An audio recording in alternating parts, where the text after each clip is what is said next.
Տիկին Ստեփանյան, դուք ինչ կարծիք ունեք այսօրվա տոնի առթիվ։ Նախ ուզում եմ շնորհավորել իմ հայրենակիցներին մայիսյան այս հաղթանակի օրվա առիթով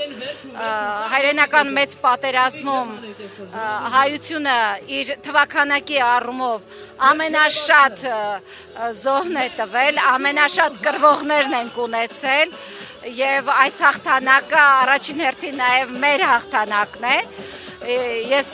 ցավով եմ ուզում նշել, որ մենք ժամանակին ունենք, ասում ենք մայիսյան եռատոն, այսօր այդ եռատոնը մեր մտքում ու հոգում է եւ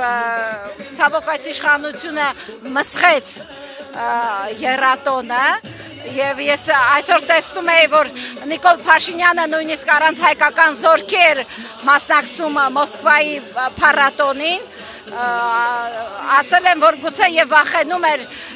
Մոսկվայում լսել հայ գեներալների, հայ մարշալների անունները, մեր ազգը ծնել է, այո, գեներալներ, մարշալներ, կռիվ տվող տղերք, մեր հայի արգանդը երբեք չի չորացել ու չի չորանալու ու ես վստահ եմ, որ մեր համահայկական միավորման արդյունքում մենք նորից եռատոն ենք ունենալու, նորից Շուշիում հարսանիք ենք անելու, նորից լեռներում հարսանիք է լինելու։